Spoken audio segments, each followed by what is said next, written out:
How do we get out of this economic mess in Trinidad and Tobago?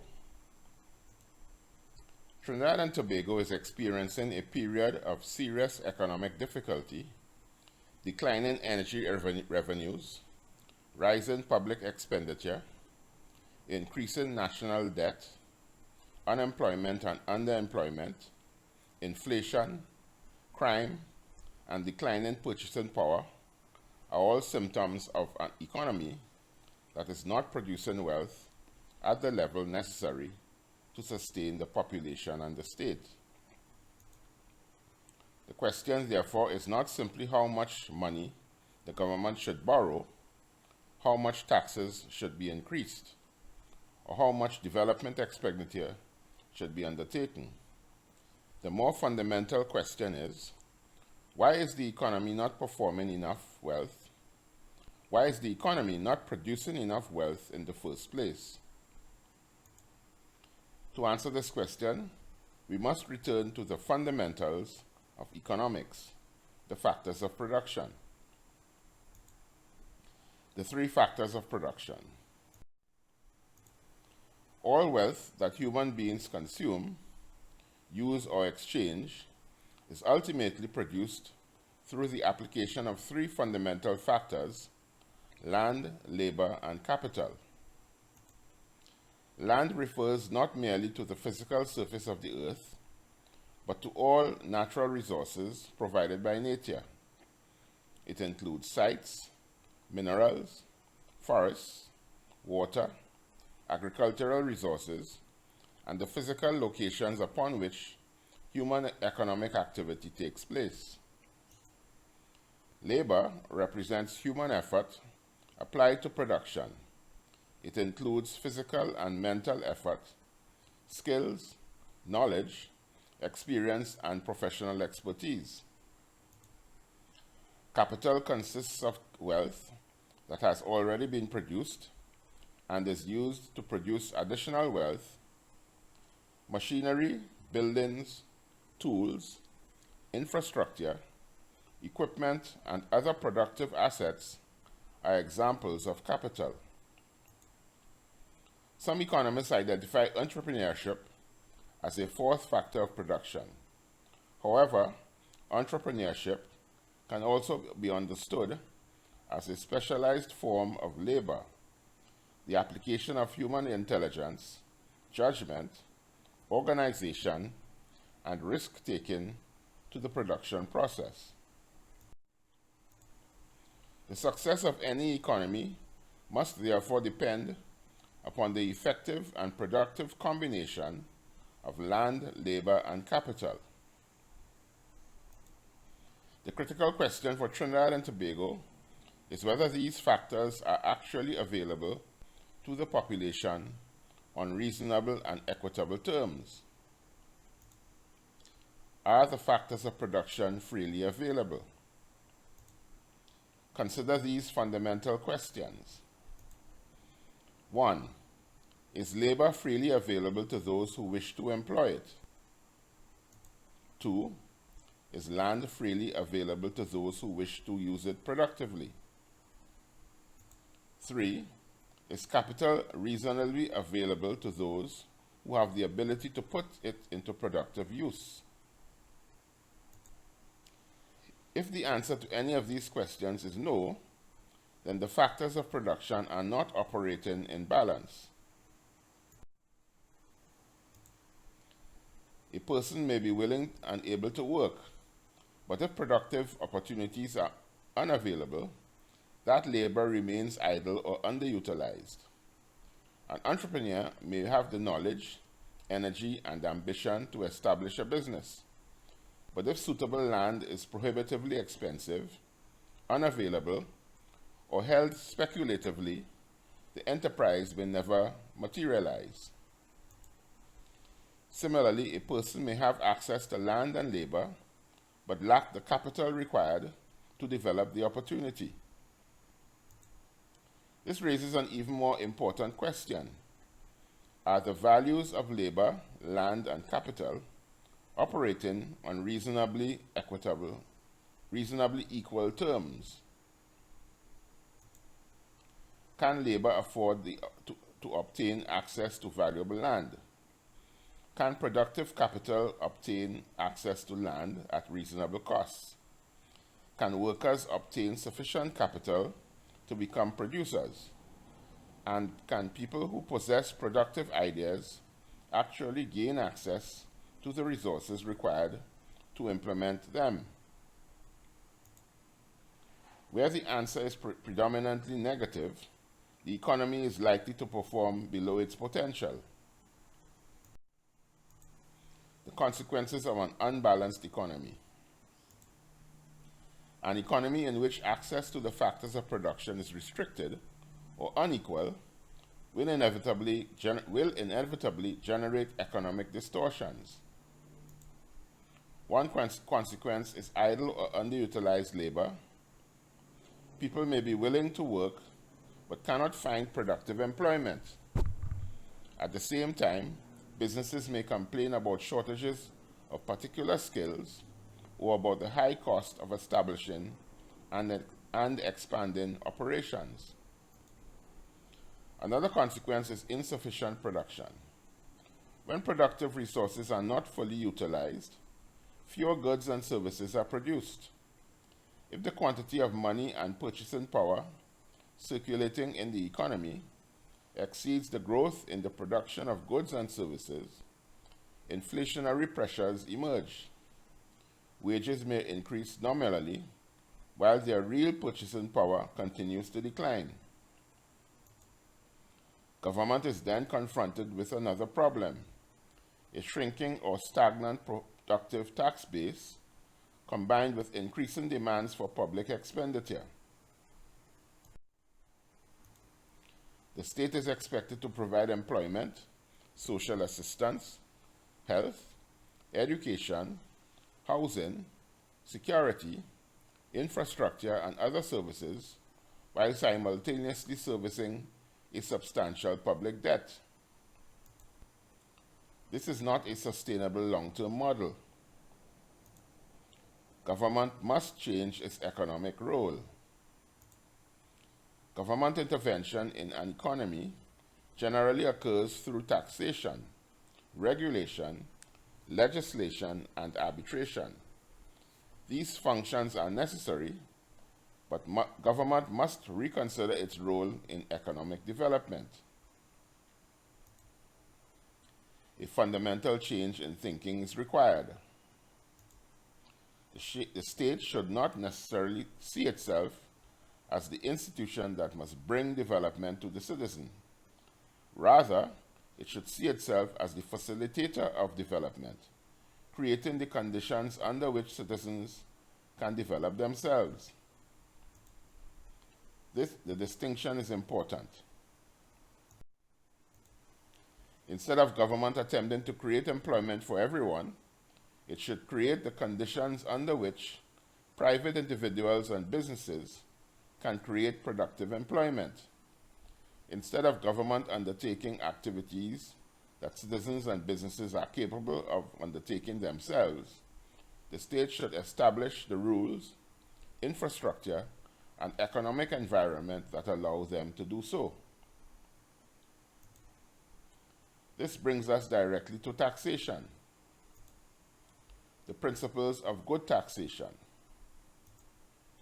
If government genuinely wants to maximize wealth production, its taxation system should interfere with production as little as possible. Taxes should therefore be as light as reasonably possible on production,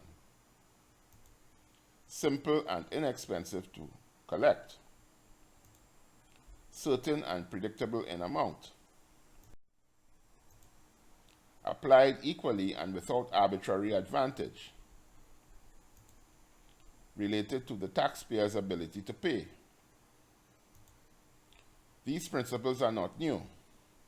They can be traced through the work of some of the great economists, including Adam Smith, David Ricardo, John Stuart Mill, and Henry George. The central insight is that taxation should not unnecessarily penalize the creation of wealth. Unfortunately, many modern tax systems place substantial burdens on labor, investment, consumption, and productive enterprise.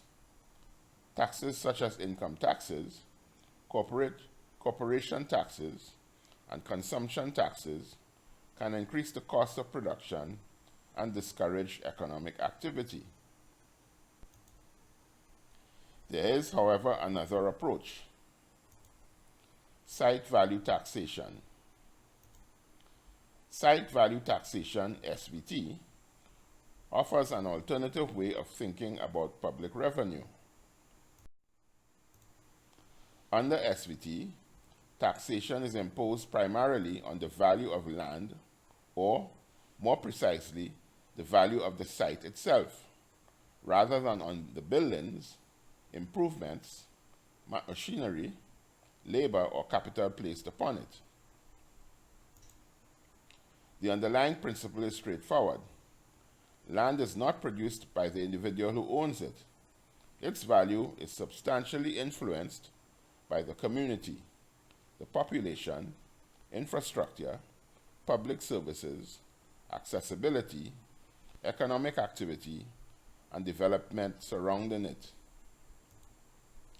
A valuable site in a thriving commercial district, for example, derives much of its value from circumstances created by society as a whole.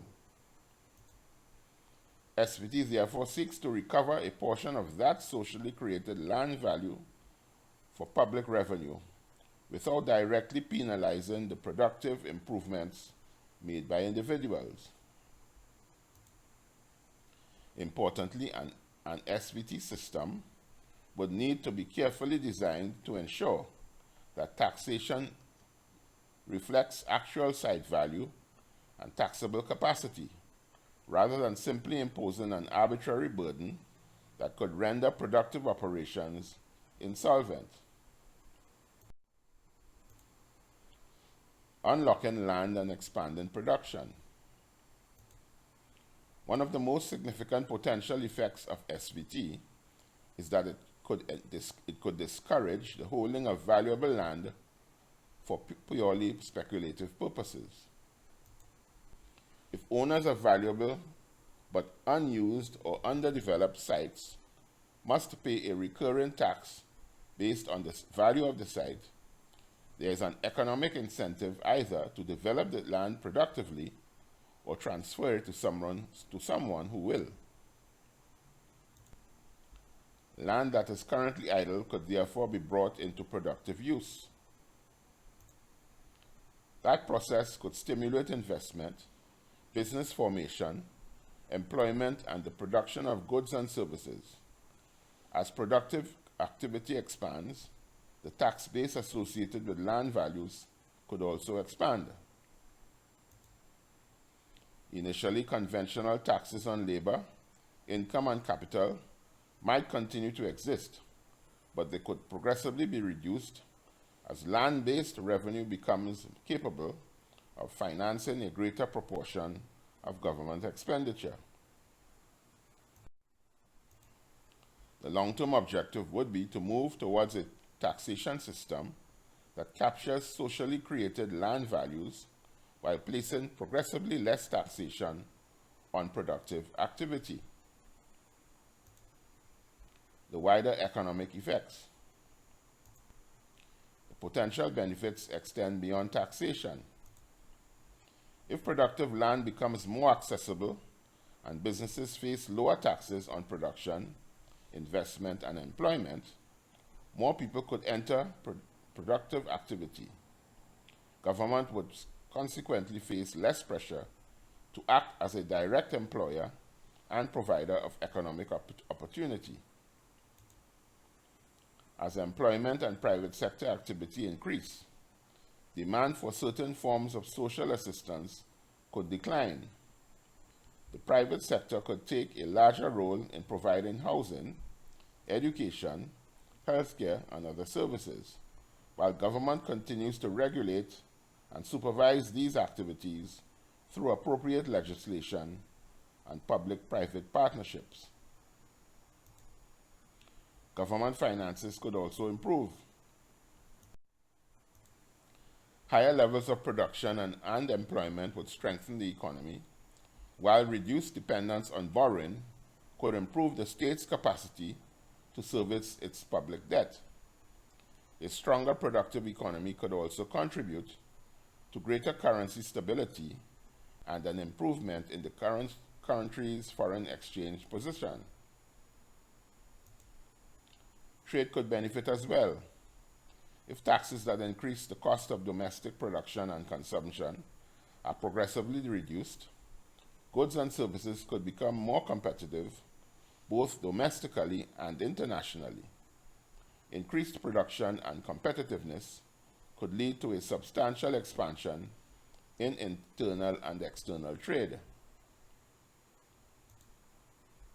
There could also be important social consequences. More productive employment opportunities would give people greater legitimate avenues for earning income and improving their circumstances. While economic reform alone cannot eliminate crime, a society with greater employment opportunities, stronger business, and improved economic prospects would be better positioned to address the underlying economic conditions that contribute to social instability. Government could simultaneously devote more resources to modern policing technology, training, intelligence, border security, and the interdiction of international criminal and drug trafficking networks. A different economic direction. The question facing Trinidad and Tobago is ultimately not whether government should spend more money. It is whether the country's land, labor, and capital are being brought together in the most productive manner possible. If they are not, simply increasing taxation or borrowing more money will not solve the underlying problem. Site value taxation offers a fundamentally different approach. Its potential lies in shifting taxation away from productive activity and towards the economic value of land created largely by the community and its development. The objective would be to reactivate the three factors of production, encourage the productive use of land, reduce barriers to employment and enterprise, expand the tax base, reduce the state's direct economic obligations, and strengthen the country's fiscal position. In this model, government becomes less the provider of development and more the facilitator, regulator, legislator, and arbitrator of a productive economy.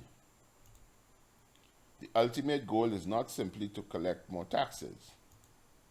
It is to create an economic environment in which more people can produce more wealth, more businesses can flourish, more land can be put to productive use, and government can finance its legitimate responsibilities without continually placing heavier burdens on the very people and enterprises that create the nation's wealth. That is the economic transformation Trinidad and Tobago urgently needs. AI partially assisted this article. Thank you. Please like, share, and subscribe to my channel. You can get more info on the subject by going to our link in the profile, https://linktree/Nigel Gittins. Thank you.